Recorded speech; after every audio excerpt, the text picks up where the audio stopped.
قرآن پڑھا کر فیس لینا جائز ہے؟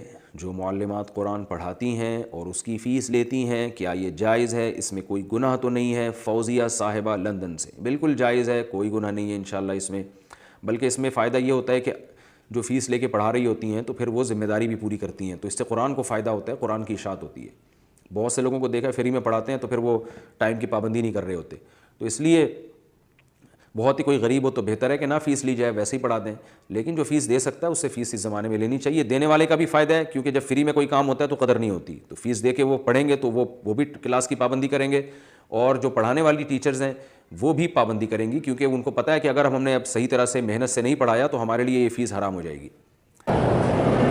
کسی مولوی کو امامت کی اجرت دینا جائز ہے؟ نہیں دو گے تو انشاءاللہ پھر وہ کل شریف کروائے گا، تیسرے دن کل شریف، 7 جو براتے ہیں شریف، اسی طرح 40واں شریف، اتنے میں کوئی اور شریف بھی مر جائے گا، تم جو اس کو تنخواہ نہ دو۔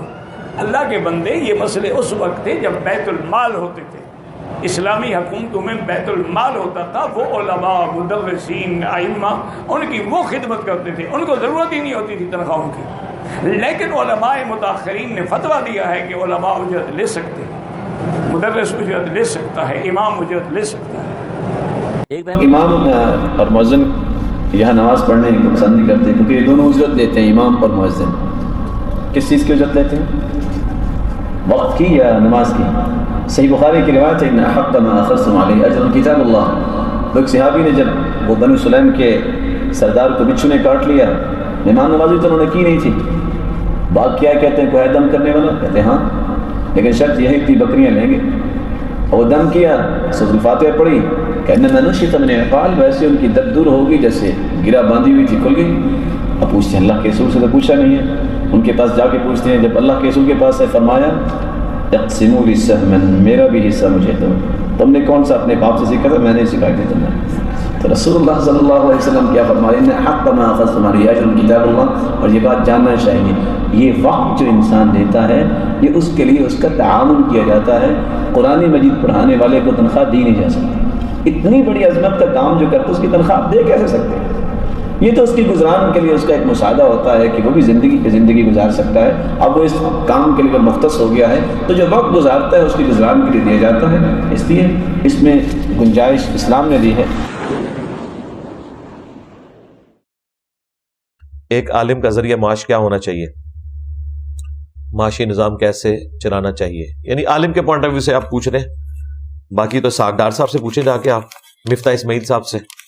باقی یہ جو عالم کا ہے، عالم کا ذریعہ معاش سب سے بہتر تو یہ ہے کہ عالم والنٹیئرلی مسجد میں نماز پڑھائے، جمعے کا خطبہ دے، جس طرح باہر کے ملکوں میں ہوتا ہے، پارٹ ٹائم اس طرح کا لوگ کام کر رہے ہوتے ہیں۔ لیکن جو فل ٹائم جس طرح 5 نمازوں کے لیے لوگ وقف ہوئے میں اور کوئی کام نہیں کر سکتے، تو ان کا مکمل خرچہ پھر گورنمنٹ کا کام ہے کہ اٹھائے، نمازیوں کا کام ہے، کیونکہ وہ دین کے لیے وقف ہوئے ہیں۔ جب وہ دین کے لیے وقف ہوئے ہیں تو اب وہ جو تنخواہ لے رہے ہیں نا، وہ نماز پڑھانے کی تنخواہ نہیں ہے، نماز پڑھانے کی اجرت لینا بالکل شریعت میں حرام ہے، یہ کلیئر کٹ سمجھ لیں۔ سنن نسائی میں حدیث ہے، امام حاکم نے امام مسلم کی شرط پہ اس حدیث کو صحیح کہا ہے کہ اپنا مؤذن کسی ایسے شخص کو نہ بناؤ کہ جو اذان کی اجرت لے، نہ اذان دینے کی اجرت لی جا سکتی ہے نہ نماز پڑھانے کی، لیکن جو لوگ دین کے لیے وقف ہوئے ہیں فل ٹائم، ان کا خرچہ باقی مسلمانوں نے اٹھانا ہے۔ صحیح بخاری میں آتا ہے نا، حضرت ابوبکر جب خلیفہ بنائے گئے تو انہوں نے کہا کہ لوگوں، تمہیں خوب معلوم ہے کہ میرا کاروبار اچھا چل رہا تھا، لیکن تم نے اب خلافت کی ذمہ داریاں میرے کندھوں پہ ڈال دی ہیں، تو میرے بیوی بچے کہاں سے کھائیں گے؟ وہ تو عبد القادر جیلانی سونا بنا سکتے ہیں نا اوپر نیچے دیکھ کے، میں تو ابوبکر صدیق ہوں۔ یہ میں سمجھانے کے لیے، آپ کا دماغ کھولنے کے لیے کہہ رہا ہوں، میں تو مسلح اٹھا کے سونا نہیں بنا سکتا۔ تو پھر صحابہ کرام نے ان کا وظیفہ مقرر کیا بیت المال سے، جہاں پہ صدقہ، خیرات، زکوٰۃ، مال غنیمت سب کچھ جمع ہوتا تھا بیت المال میں۔ بخاری کے الفاظ ہیں کہ ابوبکر امور حکومت چلائیں گے اور مسلمان ان کے بیوی بچوں کا خرچہ اٹھائیں گے۔ جی ہاں، بیوی بچوں کا خرچہ کون اٹھا رہا ہے؟ مسلمان۔ کس کا؟ خلیفہ وقت کا، جو سونا نہیں بنا سکتا۔ اور خلیفہ وقت کون؟ جو امت کے 4 ٹاپ کے لوگوں میں سے ایک ہے، ابو بکر، عمر، عثمان و علی رضی اللہ عنہم اجمعین وعلیہم السلام اجمعین۔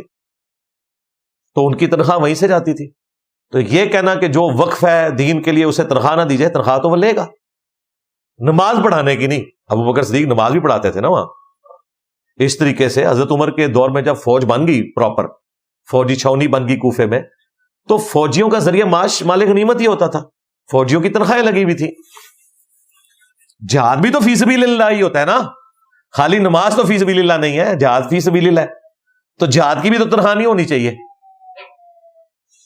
لیکن چونکہ وہ وقف ہے دین کے لیے تو ان کی تنخواہ دی جائے گی. یہ میں جماعت المسلمین اور جو ایک توحیدی گروپ ہے جو امام مسجد کی تنخواہ کو حرام کہتے ہیں، کہتے ہیں ان کے پیچھے نمازیں نہیں ہوتی ہیں، یہ حرام کھا رہے ہیں، ان کے رد پہ بات کر رہا ہوں.